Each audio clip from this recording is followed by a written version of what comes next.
Jesús llegó al mundo con un mensaje revolucionario: construir una iglesia para los más necesitados. Había mucha opresión, mucha injusticia.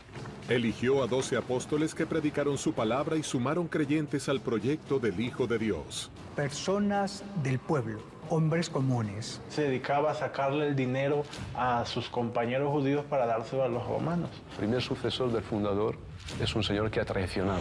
Siglos más tarde, la Iglesia Católica atraviesa una enorme crisis de fe. Credo che Gesù e gli apostoli, se vedessero la Chiesa Cattolica cosa è diventata oggi, avrebbero una sensazione di stupore, di spaesamento. Los creyentes cuestionan su cercanía al poder político y económico y su falta de apostolado. El mensaje de humildad no ha sido llevado a nivel institucional. La voz de Jesús se nos perdió. La inmensa mayoría de los fieles son y viven en la pobreza. ¿Qué ha sucedido con aquellos movimientos que buscaron recuperar los principios de Jesús?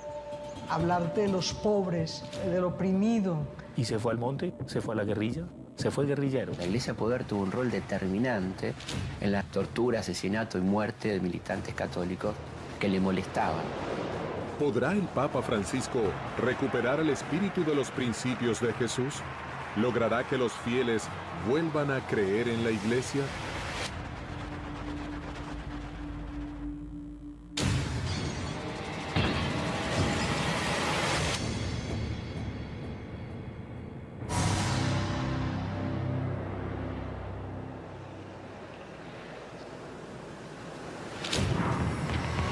Según los estudiosos, en los últimos tiempos muchos fieles abandonaron la Iglesia. ¿Cuál es la razón de su alejamiento? ¿Qué críticas se le hacen a su fe? A través de su historia, el catolicismo atravesó numerosas crisis que provocaron conflictos profundos en el interior de la Iglesia. México ha venido decreciendo de manera dramática, que va más allá de lo que nos dicen las estadísticas. Brasil es el caso más importante. En los años 80 del siglo pasado todavía tenía índices de cerca del 90% de católicos. Y hoy está rondando 59%. O sea, hay una caída impresionante. América Latina, como región, tiene una enorme polarización. Tiene sectores muy enriquecidos, muy occidentalizados, muy insensibles frente a los grandes temas sociali y una gran massa empobrecida. Tante come quello delle migrazioni è molto presente nel sottolineare le crescenti disuguaglianze sociali nel mondo. Oggi l'1% della popolazione del mondo possiede quanto il restante 99%. Uno de los aspectos centrales que se pide de la Iglesia es la dimensión social. Es decir, es la opción por los pobres, la opción por los disminuidos, los derechos humanos, el tema de los migrantes, el tema de los ancianos, de los jóvenes, de los niños, del trabajo. Según los especialistas, Jesús sostuvo un principio fundamental: crear una iglesia abierta a los hombres y mujeres más desprotegidos. Pero ¿quiénes eran sus discípulos? ¿Qué vio en ellos el Hijo de Dios? ¿Eran especiales? Parlare degli apostoli è una cosa semplice ma complicata ancora. Le uniche notizie che abbiamo degli apostoli sono nei Vangeli.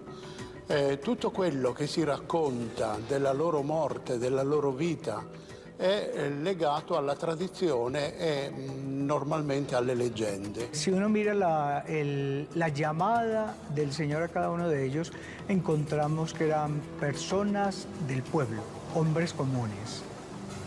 Pertenecían a diferentes partes de lo que es la sociedad judía de esa época y los elige primero como un tipo de alumnos suyos, discípulos, seguidores. Erano uomini del primo secolo d.C., palestinesi, giudei, di professione pescatori. ¿Acaso Jesús los eligió porque eran un ejemplo de vida a seguir? En sí lo que los hacía especiales es que muchas veces eran considerados pecadores. En el caso de Mateo, que era recaudador de impuestos, se le veía como una persona hasta mal a una persona que se dedicaba a sacarle el dinero a sus compañeros judíos para dárselo a los romanos. Pedro traicionó a Jesús 3 veces y el Evangelio relata esto. Es una locura desde la perspectiva de una institución contar que el primer sucesor del fundador es un señor que ha traicionado. Tenemos otros casos, por ejemplo, el apóstol Santiago, patrón de España, también era un hombre de un carácter muy fuerte, hasta era conocido como el hijo del trueno, precisamente por este carácter, dicen muchos, que tenía tan fuerte. Jesús llevó su prédica a todos los hombres y mujeres de fe. ¿Por qué estos hombres eligieron seguir a Jesús?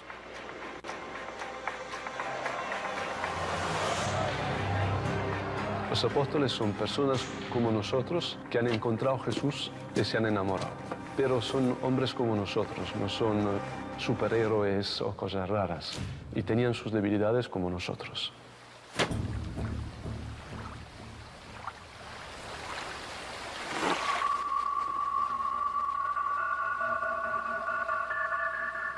¿Por qué los discípulos de Jesús decidieron seguir al Hijo de Dios?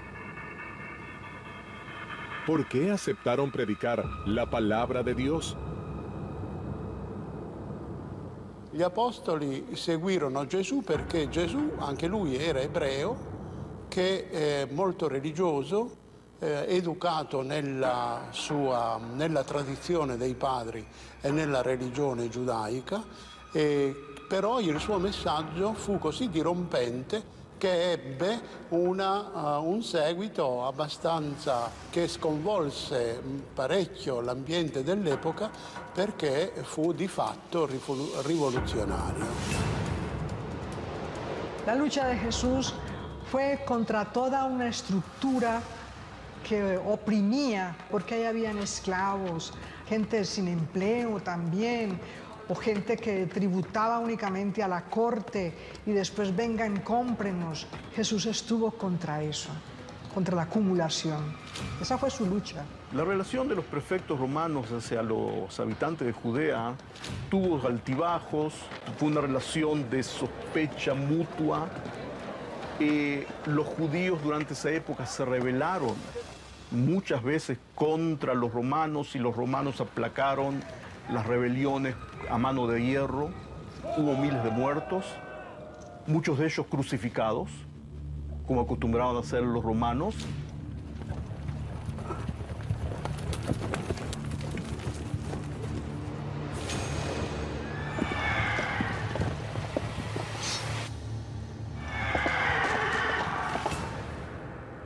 Si uno quiere hacer abstracción, intentar encontrar un mensaje entre todo lo que se dice que dijo Jesús, uno ve a Jesús como un inconformista, un sujeto que está en contra de la dominación romana, pero sobre todo de determinadas injusticias que hoy podemos ver, que todavía podemos ver en el campo social. ¿Cómo tomaron los estudiosos de la época el mensaje crítico de Jesús? ¿Cómo reaccionaron frente a sus ideales revolucionarios? El mensaje de Jesús generó realmente tensiones en círculos sacerdotales, porque incluso muchos de sus ataques estaban dirigidos precisamente a las prácticas que a juicio de Jesús habían desvirtuado el espíritu del templo. Critica fuertemente a la dirigencia de su época. ¿Y él qué dice? No hacen lo que dicen. A mí me viene y me dice, qué lindo hubiera sido vivir en la época de Jesús, de los primeros apóstoles. Y yo siempre hago la pregunta, ¿y hubieras optado por Jesús?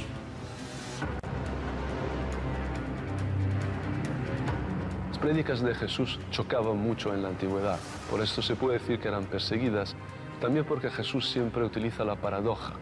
Es hombre, entonces habla de cosas que nos interesan, que entendemos, pero al mismo tiempo la solución que ofrece Jesús es una solución divina, entonces tiene que chocar. Si no choca, se puede decir que no cumple con la misión. Los textos bíblicos revelaron que la muerte de Jesús desconcertó a los apóstoles, quienes se preguntaron cuál era el sentido de su misión.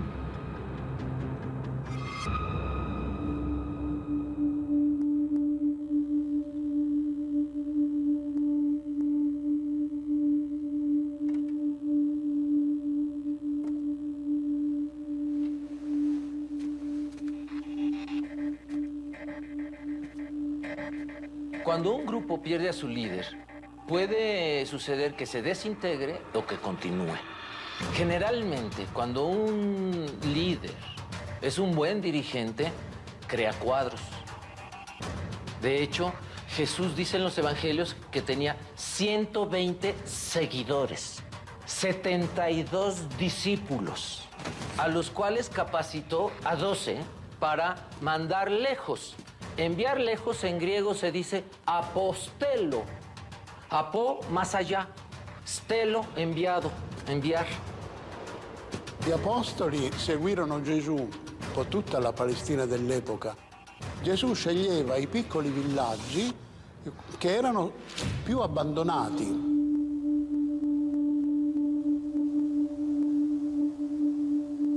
¿Cuál fue el mensaje que llevaron a través de los pueblos de la antigüedad? El apostolado de la Iglesia coincidió con su prédica y los principios de su evangelización.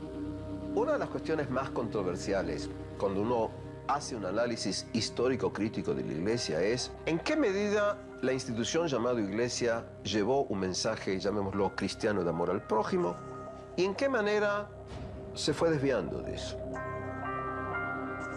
Gran parte di quelli che pensano alla Chiesa fanno questo confronto tra ciò che la Chiesa è di fatto e ciò che sta alla sua origine, per esempio la predicazione di Gesù. E questo costituisce uno dei términos fundamentales del problema. A mi parecer, tanto Cristo como los apóstoles pensarían que la fe que se vive el día de hoy ha sido a veces malentendida. Desgraciadamente, cada quien hace sus interpretaciones de las palabras que retratadas en la Biblia están tanto de Cristo como de los apóstoles. Credo che Gesù e gli apostoli, se vedessero la Chiesa cattolica cosa è diventata oggi, avrebbero una sensazione di stupore, di spaesamento. En el año 2013, el cardenal sudamericano Jorge Bergoglio asumió el trono de Pedro. Y en una de sus primeras homilías pronunció su deseo: ¿cómo quisiera una iglesia pobre para los pobres? ¿Es casualidad o se trata de un intento de la iglesia de recuperar el mensaje convocante de los orígenes y sumar nuevos miembros? La llegada de Francisco al pontificado fue una sorpresa, ¿no? El primer papa latinoamericano, jesuita, llega, yo creo, como producto de la profunda crisis que está sufriendo la Iglesia Católica. En su primera audiencia pronunció esa frase que se ha transformado en la central de su pontificado. Es una iglesia pobre para los pobres. No quiero príncipes de la Iglesia.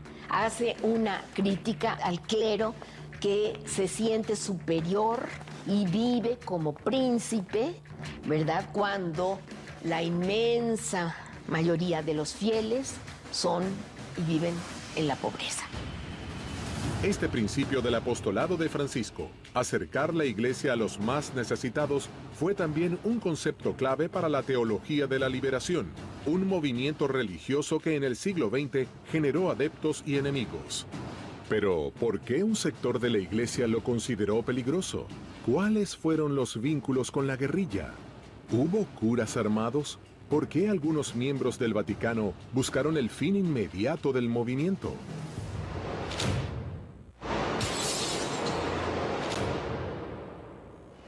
Muchos de los colaboradores del Papa sostienen que su labor está orientada hacia los más pobres, en busca de una iglesia inclusiva, alejada del poder y la riqueza. La iglesia aporta. Yo tengo el recuerdo de Bergoglio, siendo nuestro obispo en Buenos Aires, y cuando nadie se fijaba en las villas, los gobiernos no miraban las villas, la sociedad no miraba las villas, el único que daba un aporte para que los proyectos salieran era nuestro obispo de Buenos Aires. Para muchos conocedores, esta mirada del Papa Francisco es herencia de un movimiento revolucionario que convocó a quienes buscaban una manera nueva de ser apóstoles. La teología de la liberación.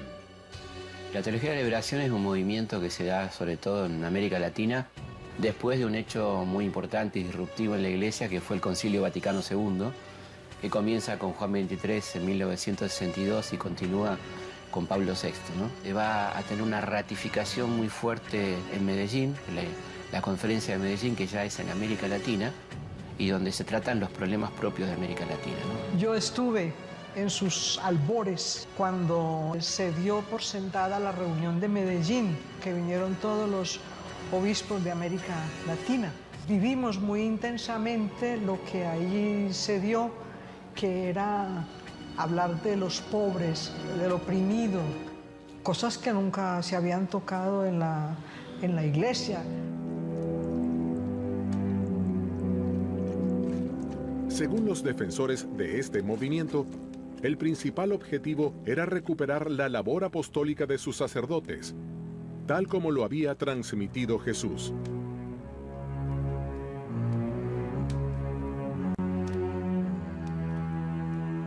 Il pensiero dell'America Latina si basa su un principio fondamentale che è il concetto di Chiesa come popolo di Dio. E non mentre la teologia tradizionale identificava la Chiesa con la gerarchia, mentre la teologia della liberazione riporta tutto al principio evangelico, e cioè che la gerarchia è dentro la Chiesa, non sopra la Chiesa, non accanto alla Chiesa, non sotto. E i vescovi non sono la Chiesa. Quando parla un vescovo, non è la Chiesa che parla, ma è un vescovo che esprime il suo pensiero, magari in comunione con tutti gli altri vescovi. La teología dice, acompañemos primero a los pobres para llevarle un mensaje de sanación, de liberación, que todos somos hermanos y hermanas. Algo tan sencillo como eso, si todos somos hermanos y hermanas, no puede haber explotados ni explotadores. No puede haber quien sean ricos y sean pobres. Esa pregunta recorre la historia del cristianismo. ¿Pero cómo? Jesús nos hizo pobres. ¿Qué es hoy estar con los pobres? Esta corriente se extiende a lo largo y ancho de América Latina y trata de preocuparse por el aquí y el ahora, porque el reino de los cielos no es una cosa por allá, sino del más acá, del aquí y del ahora. Y las condiciones estructurales que muchas veces la gente vive, sufre, las angustias, la injusticia social, las hambrunas, la violencia, exigen respuestas concretas de parte del Evangelio.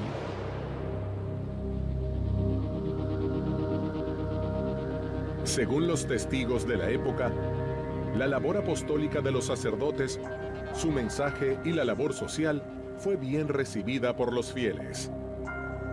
Esta teología fue muchas veces vinculada con movimientos y con la teoría y la metodología marxista. La Iglesia Católica, el cristianismo en general, venía de una tradición anticomunista, pero también de acuerdo, de convivencia con los poderosos. En los seminarios también había muchos jóvenes inquietos que empezaban a leer marxismo, con esa mirada latinoamericana del marxismo, ¿no? No es una mirada soviética, una mirada ortodoxa del marxismo europeo, sino que es un marxismo adaptado a las circunstancias latinoamericanas, reconociendo algunas cosas positivas y, por supuesto, criticando en el marxismo el ateísmo, el materialismo. Pero, ¿por qué esta tarea por el bien común fue considerada una amenaza por ciertos sectores de la propia Iglesia Católica? Esta mirada inclusiva habría generado discordias y enfrentamientos en el seno eclesiástico. Karl Marx, certo, parlerebbe di Dio come di una creazione umana per scopi consolatori. Lui parlava della religione come oppio del popolo. Il marxismo era diventato anche il principio di una costruzione statale, quella sovietica, dove si predicava ufficialmente l'ateismo e si perseguitavano le chiese, quindi si perseguitava anche la Chiesa cristiana, la Chiesa cattolica. Indudablemente el comunismo tiene la misma afinidad electiva que el cristianismo. Es decir, el cristianismo quiere la libertad del creyente, del oprimido, del pobre, le promete el reino de los cielos. El comunismo al obrero también La diferencia es que el comunismo se lo promete aquí y ahora con la revolución. No hay nadie más cristiano que un comunista, aunque lo niegue. Come cattolico io mi sono sempre sentito spinto a diventare comunista nel senso letterale della parola, cioè a volere una società senza classi, senza sfruttamento, senza opressione, eccetera. Lo que genera tensión en el cristianismo es el ideal de pobreza contra las riquezas. Para que el ideal de pobreza tampoco es tan fácil de encontrar en la vida un ideal de pobreza. No hay que pensar a Jesús como un revolucionario que viene a instaurar el comunismo en la antigüedad. O sea, sí, Jesús tiene un ideal de igualdad mayor, pero también tiene sus límites. Él dice a César lo que es de César y a Dios lo que es de Dios. Él respeta también determinada jerarquía.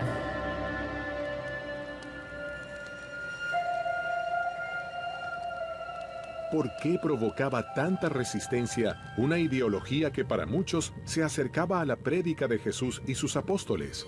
Según los seguidores de la teología de la liberación, el mensaje debía respetar la identidad de los destinatarios. Por eso era fundamental hablar en el idioma de cada lugar que visitaban, tal como lo hicieron los apóstoles. Uno de los lugares donde este enfoque religioso se puso de manifiesto fue en México, en el estado de Chiapas, a través de la labor del obispo Samuel Ruiz.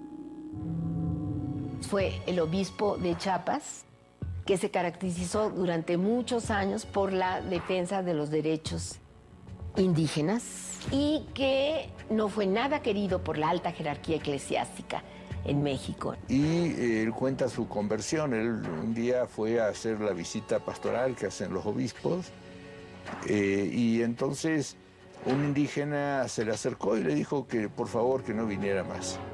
¿Y por qué? Dijo, bueno, un hombre sorprendido, ¿por qué no viniera más, no?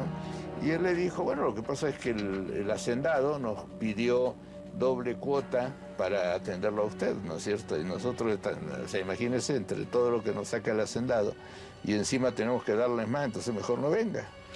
Entonces ahí Samuel Ruiz comenzó a tratar de entender y se dio cuenta que los indígenas estaban sometidos en condiciones de explotación, en formas feudaloides, aprendió las lenguas indígenas, se colocó del lado de los indígenas y desarrolló una variable de la teología de la liberación, que es la teología india, que está dentro de lo que plantea el Concilio Vaticano II, plantea que el Evangelio tiene que inculturarse en la cultura del pueblo sobre el que se va a trabajar. Durante su visita a México, el Papa Francisco estuvo en Chiapas y visitó la tumba de Samuel Ruiz. E allora ho sentito che dovevo venire qui oggi a pregare. ¿Cuál fue la repercusión de este gesto papal? Eso de alguna manera fue una crítica a la propia jerarquía mexicana o a sectores importantes de la jerarquía, ¿verdad? Que hicieron a un lado un modelo de pastoral como el que practicaba don Samuel Ruiz. Más allá de las ideas compartidas, los sacerdotes de la teología coincidían en sus puntos de vista sobre cuál era la mejor manera de llevar a cabo la tarea evangelizadora. ¿Por qué algunos teólogos creen que los sacerdotes de la teología de la liberación no estaban de acuerdo entre sí? ¿Existieron posturas irreconciliables al punto de poner en peligro la vida de sus miembros?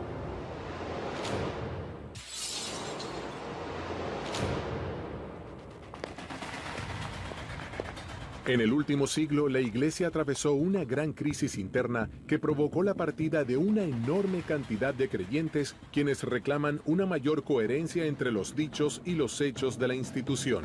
Has tenido a lo largo de toda la historia hombres y mujeres, laicos y monjes, sacerdotes que verdaderamente han creído en ese mensaje y lo han llevado a la praxis. Pero de mi perspectiva, ese no ha sido el mensaje de la Iglesia institucionalizada.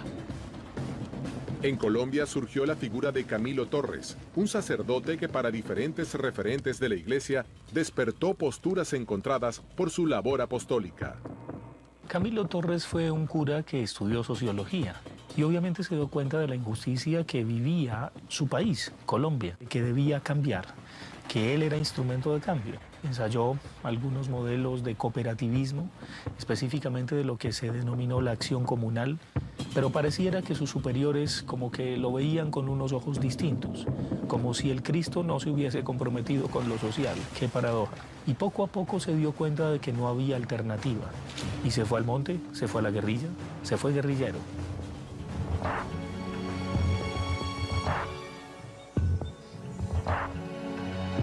Sea un cura guerrillero, o sea, directamente que opta por las armas, entendiendo que es una forma de ejercer el evangelio. Y eso es un elemento muy disruptivo y fuerte para el resto de lo que podríamos ya denominar la izquierda de la Iglesia en América Latina, ¿no? La violencia en pos de la justicia social resultó a los ojos de muchos creyentes una contradicción. Sobre el tema se expresaron distintos curas de la teología de la liberación, entre ellos el sacerdote argentino Carlos Mujica. Desde ese año 67, 68, surge con mucha fuerza el nombre de un cura que ya venía comprometido con los movimientos sociales, con los curas obreros, que es Carlos Mujica, que tenía un vínculo interesante con algunos jóvenes del Colegio Nacional de Buenos Aires, y ahí empieza a hacerse conocido entre los grupos juveniles que están saliendo de la tradición de la acción católica hacia una vocación más revolucionaria. Incluso estos jóvenes, un poco influidos por Mujica y por el ambiente que existía en América Latina, fundan el Comando Camilo Torres, que es un comando por ahora de lecturas y de acción social. ¿Cuál era la postura de Carlos Mujica frente al uso de las armas? ¿Consideraba que la violencia era válida a la hora de hacer realidad un proyecto religioso? Quiero pedir perdón, porque me siento en buena parte responsable de esta ola de violencia que hoy hay en nuestra patria, por mis cobardías, por mi indiferencia, por mi falta de compromiso, porque no he sabido seguirte a ti, Jesucristo, que viniste al mundo no a ser servido, sino a servir. Hay un famoso programa de los años 70 al cual es invitado Mujica. Entonces él habla de qué es la violencia, define la violencia institucional. Violencia es lo que sufre todos los días mis hermanos villeros, que no tienen trabajo, que no tienen vivienda, que no les dan trabajo porque viven en la villa. Esa es la violencia cotidiana. Esa violencia, hay respuestas a esa violencia, dice, ¿no? Yo no estoy de acuerdo en quitarle la vida a otro cristiano, dice, pero entiendo perfectamente a aquel que da la vida por otro. En 1968, Carlos Mujica viajó a París en tiempos del Mayo francés. Allí tomó contacto con los curas obreros y a su regreso puso en marcha el movimiento de sacerdotes para el Tercer Mundo. Su labor se desarrolló en las villas miserias, lo que dio origen a los curas villeros. Yo creo que lo que se trata de ayudarlos a ayudar. Su apostolado fue silenciado con su asesinato. Sobrevive en lo que hoy se llama los curas de base, los curas villeros, que están retomando mucho la idea de Mujica, los que están en la villa, los que están en los asentamientos, los que están viviendo con la gente, y son muy importantes y muy numerosos en la Argentina. De Carlos Mujica y sus compañeros hasta el día de hoy, los curas vivimos en las villas y organizamos la vida junto a la gente de la iglesia. Por eso nosotros insistimos, yo formo parte del equipo pastoral de sacerdotes en la Villa de Emergencia, que cuanto antes se facilite la mejora de los barrios. Para mí Mujica es la figura más emblemática y nuestra guía espiritual, es nuestro mártir. Desde el seminario lo sentimos como también nuestro ejemplo. Y yo siempre destaco dos cosas, ¿no? Para mí Mujica tuvo gran pasión por la iglesia y por otro lado tuvo una gran pasión por el momento que le tocó vivir. Para mí son dos valores que el cura tiene que tener. ¿Cuál fue la suerte corrida por otros líderes de la teología de la liberación? Y traigo el caso concreto de esta amiga teóloga de Brasil, Ivonne Guevara, quien el Vaticano la sancionó por anunciar la teología de la liberación. La silenció, no le permitió hablar. Por 2 años no podía hablar en público, ni dar conferencias, ni escribir nada. Para los estudiosos de esta doctrina, la presión de la iglesia tradicional puso en jaque a este movimiento. Pero, ¿esto determinó su desaparición total? La teología de la liberación no pudo ser porque fue tremendamente reprimida, ¿no? En primer lugar, porque era un gran peligro para los poderes. La Iglesia Poder tuvo un rol determinante en la represión, persecución, tortura, asesinato y muerte de militantes católicos que le molestaban.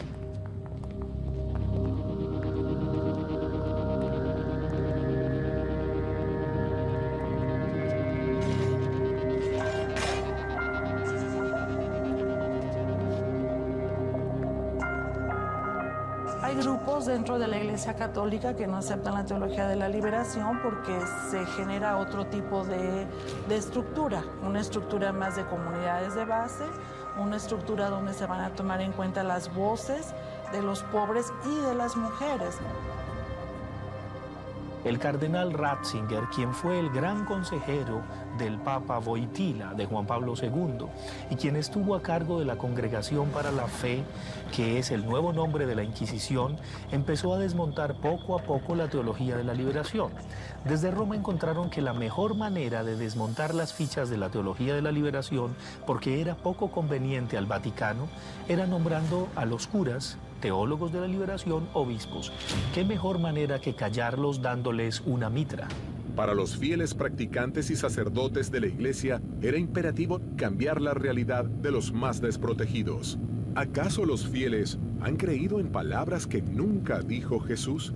¿Cuánto han sido alterados los textos bíblicos? ¿Qué intención se esconde detrás de estos cambios? ¿Cuál es la verdadera palabra de Dios?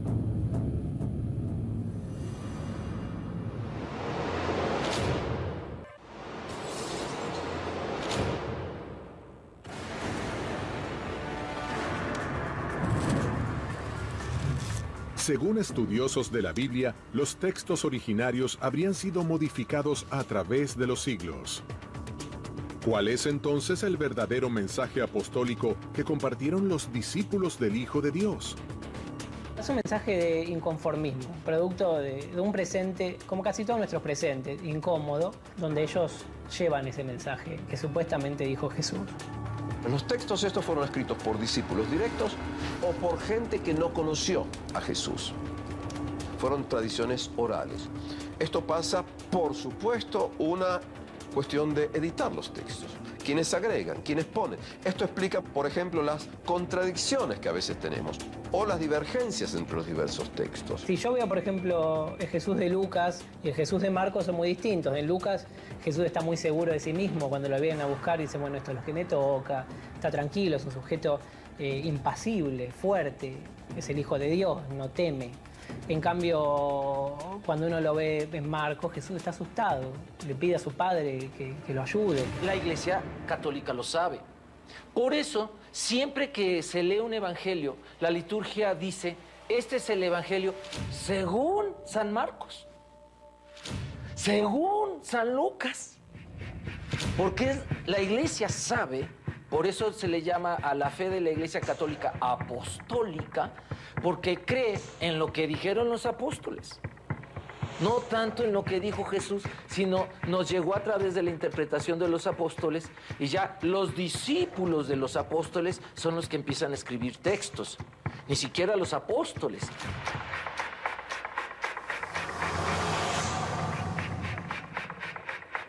Nosotros, digamos, como historiadores, dependemos de textos y los textos han sido copiados una y otra vez. De hecho, los originales de los evangelios debieron haber sido escritos en arameo y hoy tenemos textos en griego y los más tempranos que tenemos son del siglo IV, el Código Sinaítico. Entonces, la voz de Jesús se nos perdió. Y eso es un problema, pues cimentar una religión sobre una voz perdida es tensionante. ¿Quiénes intervinieron en la redacción de los textos bíblicos? ¿Cómo explicaron los estudiosos de la Biblia las modificaciones y contradicciones planteadas en el libro sagrado? ¿Cómo se acordó llegar a un texto común? ¿Cuál fue el motivo? Constantino se imagina un cristianismo unificado, una sola fe. Claro, cuando emerge se ve que en cada región los cristianos piensan que el cristianismo es distinto. No hay un cristianismo, hay muchos cristianismos. Por eso Constantino se ve obligado a llamar a un concilio, el primer concilio ecuménico de Nicea, para decirles, muchachos, pónganse de acuerdo, nosotros necesitamos una fe para un imperio, Y tenemos que decidir cómo es Dios, si Jesús es igual al Padre, si está subordinado, si fue creado, si fue generado. Y esto que para nosotros puede parecer, para nosotros los historiadores, algo nimio, en su momento era una cuestión política, porque el que tiene el credo correcto es el que maneja una iglesia, el que maneja los diezmos, el que maneja el vínculo, es el interlocutor privilegiado del emperador. Ya la primera generación después de Jesús, ya hay una diferencia de interpretación del mensaje. Y van a haber tantos textos como gente va a creer interpretar, al grado de que 4 siglos después, en el año 325, en el concilio de Nicea, hay una depuración a 72 evangelios. Y en el siglo IV se discute de esos 72 cuáles son revelados, cuáles no. Y a criterio de los obispos de la época y por mandato de Constantino, se eligen estos 4.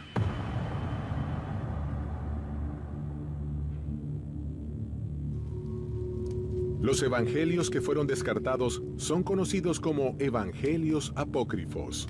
Para muchos, los textos descartados son considerados evangelios prohibidos.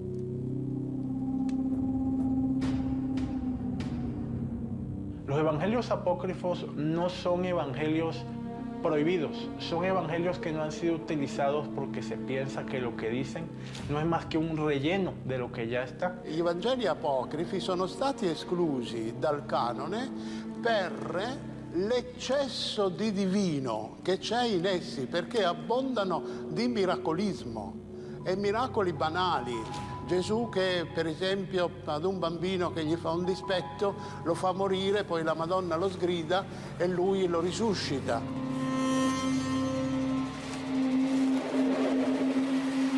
Era il sistema delle favole dell'epoca, insomma. Sono stati esclusi e sono stati accettati i 4 Vangeli più antichi e più sobri. Todos los textos que conocemos, tanto los evangelios, los hechos, las cartas paulinas, están construyendo una identidad, están construyendo una religión. No van por la verdad, tal como la entendemos nosotros. No son historiadores, no son antropólogos. Ellos se mueven desde la fe. ¿Cuál es hoy la labor apostólica de los feligreses?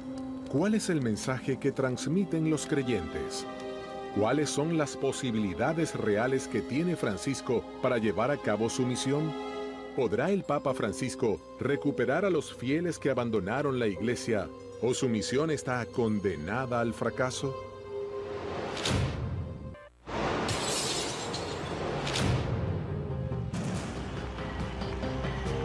La labor apostólica resulta para los estudiosos el principio de la fe. Recuperar la acción apostólica y estar cerca de los más pobres es un principio que el Papa Francisco ha considerado eje de su papado. Transmitir, llevar el mensaje a los más necesitados es un fundamento clave del catolicismo. ¿Cuál es la postura de Francisco frente a la acción de base de su Iglesia? A medida da grandeza de una sociedade è dada pelo modo como esta trata os mais necesitados, que non ten outra cosa senón su pobreza.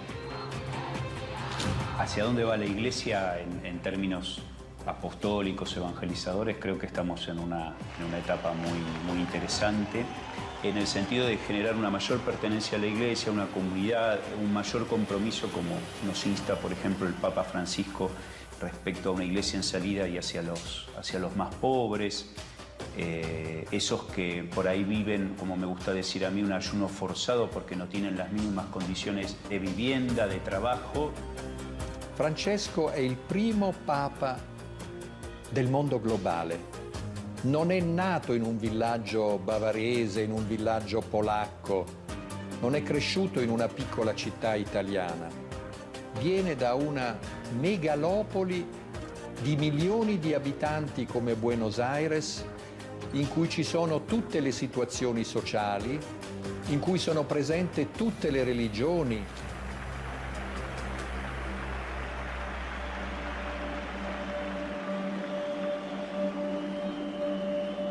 Sembra che i miei fratelli cardinali sono andati a prenderlo quasi alla fine del mondo, ma siamo qui. E quindi Francesco conosce bene il pluralismo del mondo contemporaneo e al tempo stesso, quando lui parla delle situazioni sociali di emarginazione non lo ha letto nei documenti, ma lo ha conosciuto da vicino visitando le villas miserias di Buenos Aires. Francisco tiene toda otra cultura, que una cultura de mucha gente en la iglesia, que vengan todos y todas. El Papa Francisco decía que tiene que ser como hospitales de campaña. La iglesia como el lugar, nuevamente, como lo fue en las misiones jesuíticas, que es el centro de la vida de las familias y de las personas. Y creo que tenemos que lograr eso, ¿no? Si no logramos eso, estamos en deuda y es porque nos hemos achicado, nos hemos conformado con el simple culto.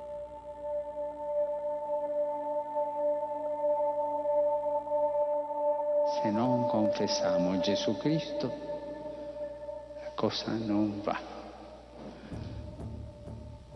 Diventeremo una ONG pietosa.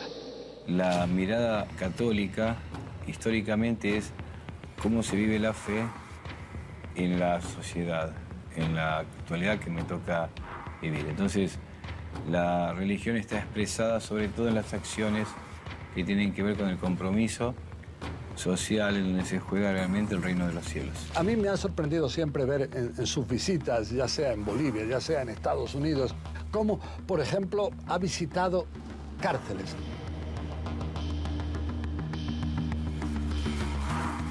Centros penitenciarios. Y ahí se ha dirigido a sicarios, a asesinos, a personas realmente que han cometido actos despreciables. Pero a ellos les ha pedido, por favor, no se olviden de rezar por mí. Papa Francesco vuole una Chiesa che non sia compromessa con il potere politico e con il potere economico. Vuole una Chiesa di testimonianza, in cui i fedeli testimoniano lo spirito del buon samaritano e in cui la Chiesa come struttura non si comporta come un ufficio di dogana che dice tu puoi entrare e tu devi stare fuori.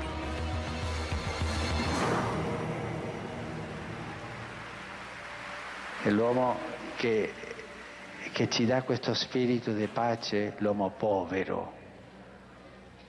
Ah, come vorrei una Chiesa povera e per i poveri.